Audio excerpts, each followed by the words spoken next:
എട്ടാം പ്രതിയെ മാത്രം ശിക്ഷിക്കണമെന്നാണല്ലോ നിങ്ങളെല്ലാവരും പറഞ്ഞുകൊണ്ടിരുന്നത്. അങ്ങനെയാണല്ലോ മാധ്യമ വിചാരണ 7 കൊല്ലമായിട്ട് നടക്കുന്ന കേസാണിത്.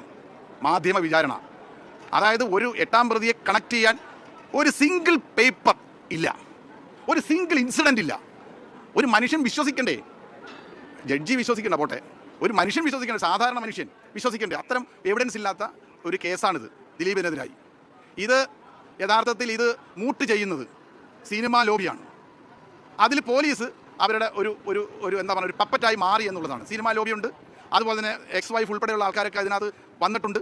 അവരുടെ ആലോചനകളുടെ പ്രകാരമായിട്ടാണ് എന്നാണ് ദിലീപിൻ്റെ കേസ്. നടിയെ ആക്രമിക്കപ്പെട്ട കേസിൽ വിധി വന്നു. കേസിൽ 10 വർഷത്തെ നിയമ പോരാട്ടത്തിനൊടുവിൽ ദിലീപിനെ എല്ലാ കുറ്റങ്ങളിൽ നിന്നും കോടതി വെറുതെ വിട്ടിട്ടുണ്ട്. ഈ വിധി വന്നതിന് ശേഷം സമൂഹത്തിൽ അല്ലെങ്കിൽ സോഷ്യൽ മീഡിയയിൽ വലിയ ചർച്ചകളാണ്. വിധി അംഗീകരിക്കാൻ വലിയ പാടാണ്. കാരണം ആദ്യം തന്നെ ദിലീപിനെ പ്രതിയാക്കിയിട്ടുള്ള അയാൾക്ക് തൂക്കുവേർ വാങ്ങിക്കൊടുത്ത് സോഷ്യൽ മീഡിയ പല ആളുകളും. വക്കീൽ പറഞ്ഞത് പോലീസ് അതുപോലെ തന്നെ സിനിമാ ലോബി എക്സ് വൈഫ് ഉൾപ്പെടെയുള്ളവരുടെ ഗൂഢാലോചനയുടെ ഭാഗമായിട്ടാണ് പ്രതിയെ ചേർക്കപ്പെട്ടത് എന്നൊക്കെ.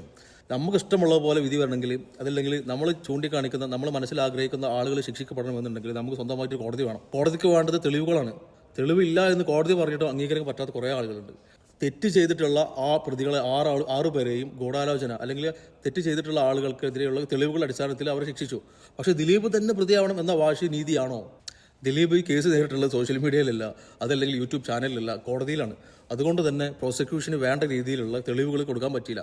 ഒരു കൂട്ടം മാധ്യമങ്ങളും അന്തിമ വിചാരണയ്ക്ക് ശേഷം ദിലീപ് കുറ്റക്കാരനാണെന്ന് എന്നോ തീരുമാനിച്ച ചർച്ചയിലല്ലേ തെളിവുകൾ കൊടുക്കാൻ പറ്റില്ല. ദിലീപ് തെറ്റ് ചെയ്തിട്ടുണ്ടെങ്കിൽ വേണ്ടത്ര രീതിയിലുള്ള തെളിവുകൾ പ്രോസിക്യൂഷൻ കൊടുക്കാൻ പറ്റില്ല.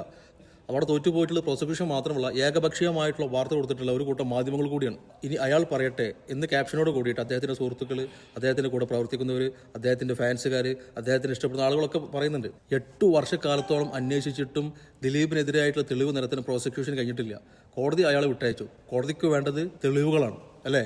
അപ്പോൾ ഇനി അയാൾ പറയട്ടെ, കോടതി വിധി മാനിക്കുന്നു, വിധി എല്ലാവർക്കും തുല്യമാവട്ടെ.